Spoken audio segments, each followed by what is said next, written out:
My wife and I have been having trouble with our marriage, and I decided to leave for a couple days to clear my mind and give her some space. I decided to rent an Airbnb a few miles away from our home. I arrived at the Airbnb and collected the key from a lockbox right outside the front door. I walk in and everything appeared to be clean and organized. It was a smaller home, 2 bedrooms, a small kitchen, and a regular sized living room. Definitely enough for a small family. I unloaded my bags and decided to take a seat in the living room. I ordered some pizza and drank a couple beers and decided to watch a little bit of TV. At some point I was dozing off, but shortly after I was abruptly awoken by a thump, followed by rapid slow footsteps. I peered around the room and didn't see anything. My only light source was the glow from the TV. Besides that, the rest of the house was dark.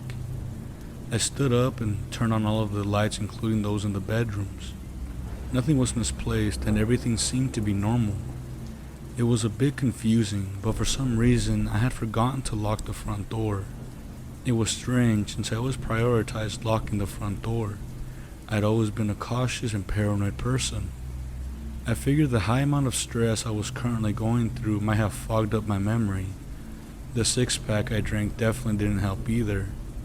The clock read 11 p.m., so I decided to call it a night and head to bed. I was awoken about an hour or so later by the loud, slow creak of the bedroom door.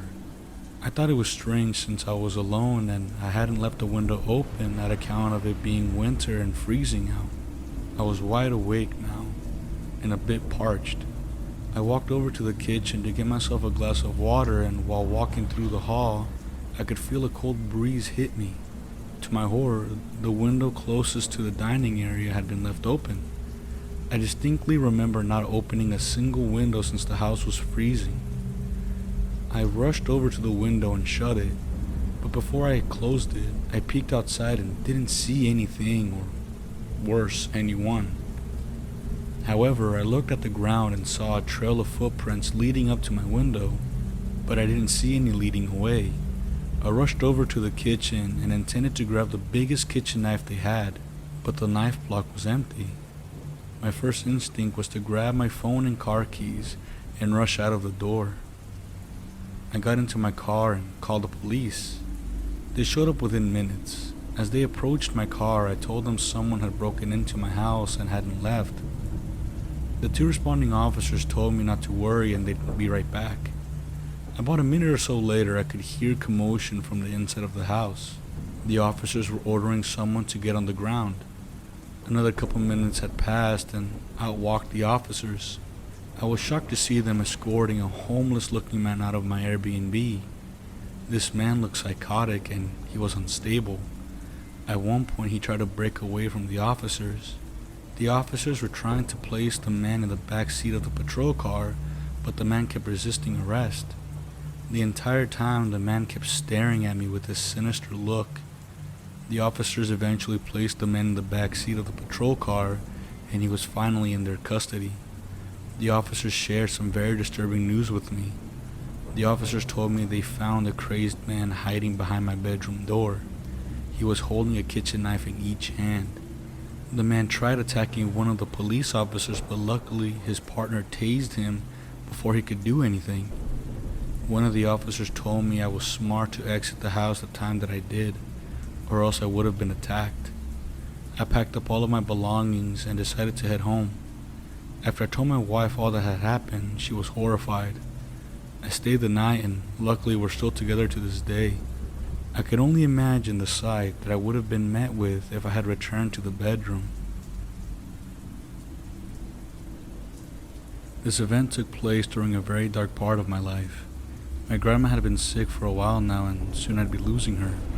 My upbringing wasn't the best. My father was absent for all of my life and my mother chose drugs and liquor over me. My grandma stepped up and raised me. She was like the best friend to me and I valued our time together greatly. I wanted nothing more than to spend some time with her before she passed. Since my grandma was in hospice care, I wouldn't be able to stay with her. I had booked an Airbnb while I was in town that was close to the facility she was staying at. After visiting my grandma one evening, I decided to grab some dinner on the way back to my Airbnb. After dinner, I decided to lay on the couch and play some games on my phone. At some point, I heard something fall in the bedroom. It startled me a bit, but I figured it might have been something I didn't set down properly. I turned to face my phone again, but seconds later, I heard something else hit the floor. A bit confused, but otherwise unfazed, I decided to walk over and investigate. I completely opened the half-open door to the bedroom and saw my jacket and keys were lying on the ground. These objects are not necessarily weightless and were lying flat on the dresser. It would require a light amount of strength to pull them off. That night, I had fallen asleep decently early since I wanted to be up early the next morning to spend some more time with my grandma. I had awoken randomly at some off hour of the night. I could have sworn I heard a floorboard creak right outside the bedroom. The Airbnb I was staying in was an older home built back in the early 70s. I assumed it was only house noises. As I was laying my head on the pillow and turning my body to face the wall, I was startled by another loud creak coming from right beside my bed. I jerked my head up and looked over to my left. I didn't see anything. I laid back down, but this time on my back, and stared at the ceiling for all of 5 seconds before I heard the most disturbing laugh coming from the corner of the bedroom. The chuckle was low and quiet. I could tell it belonged to a woman. I jumped out of bed and looked over to the corner I heard the laughing coming from. The room was almost completely dark except for the light coming from the moon and stars through the bedroom window. There was this large dark mass leaning up against the corner of the room. I hadn't seen it before and I was too afraid to go anywhere near it. After all I had been going through, I knew I had to be tough and couldn't show any weakness. I rubbed the last bit of sleep out of my eyes and walked over towards the mass. My heart was beating over 100 miles a second. I could hear it and feel the blood coursing through my veins. I reached out to place my hand on the dark mass, and as I got closer I could see it was a body. Just then an arm reached out and grabbed my wrist. My worst fears were confirmed. Someone had broken in. I let out the loudest scream a man could possibly release and pulled my arm away. I lost balance and slipped backward, nearly hitting my head against the frame of the bed. The entire time this woman was crouched down in the same spot and didn't move. I finally gathered myself and booked it out of the room. I ran to the kitchen, which happened to be next to the front door, but again I froze. I could hear footsteps now, approaching the bedroom door. My body stalled like a car whose battery gave out. I was frozen in fear again. The moment I saw the woman round the corner of the bedroom entrance, I could only describe it as the most horrific thing I've ever seen in my life. The house was dark. I could only see her silhouette, but couldn't miss her characteristics. She was tall, at least 5'11", thin, with long wild hair. She let out the same laugh from earlier. It was eerie. She was taking small footsteps towards me. Her arms were spread out as her fingertips grazed the walls. My body was frozen still. I couldn't even react enough to grab something to use as a weapon. She let out one final laugh before I could feel my limbs again. I quickly opened the door, disregarding the fact that I didn't close it behind me. I left behind all of my property, but at this point I could care less. I ran over to a neighboring home. I will note at this point she wasn't following me anymore. I rung the neighbor's Ring camera, and when they spoke, I asked them to please help me and that someone had broken into my Airbnb. A large man approached the door with a firearm in his hand. He asked me again what the problem was, and I told him someone had broken into my home. We both rushed over to the house and turned on as many lights as we could. We did a complete search of the house and found absolutely nothing or no one. I thanked the man for his help and went about packing all of my belongings and stuffed everything into my car. The worst part of all, I didn't even see the woman leave. I didn't bother calling the police since I'd be leaving the Airbnb early and heading to a hotel instead. Nothing ever came of this, and I was grateful I got away unscathed. Not long after this event, my grandma had succumbed to her illness and passed away. I will never forget that night, the woman and her laugh. If you could only hear her laugh and feel her presence. This event took place only months ago, and I'm still completely shook. My grandfather had recently passed away, and I was fortunate enough to be getting one of his 3 houses. My grandpa had a studio apartment built next to his house to house any of the nurses that would come by to take care of him. I'm 24 years old, and I wanted to make some passive income with the extra space I have.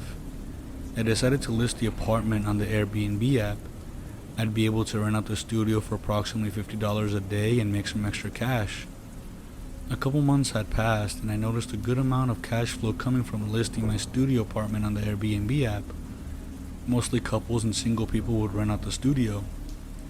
I do want to mention that I could literally hear everything that would go on since the studio had been built on the other side of the bedroom. This detail will be important later. I had recently had someone book the studio for 3 days, and all seemed going to plan. The guests usually didn't bother coming to my front door to introduce themselves, so I thought it was strange when I heard a set of knocks coming from my front door. I opened the door and saw a tall, husky, bald-headed man. He introduced himself as Jamie and told me he would be renting out the studio for the next couple days. I shook his hand and didn't think much of him coming to my front door. What I did find strange is that he asked me if I'd be home the entire weekend. He had booked the studio for Friday, Saturday, and Sunday. With an obviously confused look on my face, I told him that I would be home all weekend, and if he needed anything he could message me on the app. He seemed upset that I would be home all weekend. Maybe he was having a guest over and wanted complete privacy. I'm not sure. I told him I had to finish something and told him to enjoy his stay. He didn't say anything in return. Instead, he stood at the door, staring down at the ground before walking away. That night, I had gone to bed late. I had a few friends over and we watched the game and enjoyed some food and drinks. I had a decent buzz going and I was exhausted after such a long night. After laying my head on the pillow, I turned over to set my phone on the bedside table when I could hear what sounded like someone sobbing coming from the other side of the wall. I'll admit, I was feeling a bit snoopy and pressed my ear to the wall. I could still hear someone sobbing. It sounded like a woman. I was then startled when I heard James scream and tell the woman to be quiet. Muffled through the wall, I could still hear him scream at the woman to get away from the wall. At this point, it seemed like whatever was going on might have been getting out of hand, so I decided to knock on the wall and ask them to keep it down. It was silent for a couple seconds before Jamie replied that he was sorry. I didn't hear anything anymore after that. Maybe he had gotten into an argument with his girlfriend or something. A few hours later, I was suddenly awoken by the loud, blood-curdling scream of a woman. I could hear her begging for help and pleading for Jamie to stop. Stop what? Her voice sounded terrified. She would cry and scream and then muster out a few words. I took it upon myself to stand up and yell at Jamie to stop. The woman kept screaming. At this point, I couldn't hear Jamie anymore. I rushed over to my safe and retrieved my Glock. I loaded one into the chamber and warned him that I'd be calling the police and that I was armed as well. Through the thin wall, I could hear Jamie let out this chilling, cackled laugh and telling me to go ahead and shoot through the wall. I insisted I didn't want to use my firearm, but I would if it came down to it. I'll admit, I was terrified to use my gun. I didn't want to risk injuring the wrong person. After that, everything became silent for what felt like 10 seconds, but it was the longest 10 seconds of my life. I yelled for Jamie and whoever he was with to leave, and just like that I heard the door open. From where my bedroom is, I could see whenever guests would come and go. I couldn't bring myself to look out of the window out of fear of what I would see. A few moments later, I could hear the loud roar of Jamie's truck engine and the screech of his tires as he sped away. I'll admit, I was terrified, and I didn't want to go investigate. Police were called, and they arrived at my house within minutes. I told them everything that had happened, and begged them to come with me to look at the studio. Myself and the 4 responding officers walked over to the entrance of the studio. One of the leading officers retrieved his firearm and opened the door. He announced his presence and ordered anyone who was still in the studio to make themselves known. It was quite eerie not to hear anyone respond. Even though I knew Jamie was gone, it was still terrifying to expect someone to reply. The officer and his partner walked into the studio and I waited outside with the 2 other officers.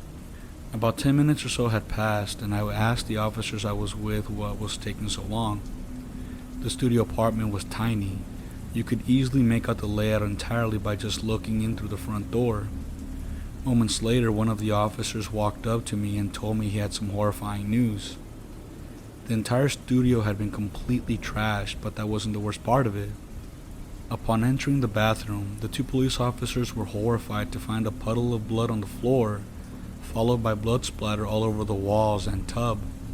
They could only describe the scene as gruesome. Thankfully, I wasn't allowed to enter the studio. I know they were only trying to save me from witnessing such a traumatizing sight. I gave police all of Jamie's information, including credit card info and full name. It turns out Jamie wasn't even his real name. He had stolen the credit card from, get this, a woman named Jamie. A lot of you might be wondering if she was the woman screaming that night. Luckily, she wasn't. Jamie was the victim of a home invasion. Luckily, her nor her family were injured. The man hasn't been caught, unfortunately, and the victim hasn't been identified. I was stupid enough to neglect adding cameras around my house, especially considering I would have complete strangers renting from me. I'll update if anything else is known.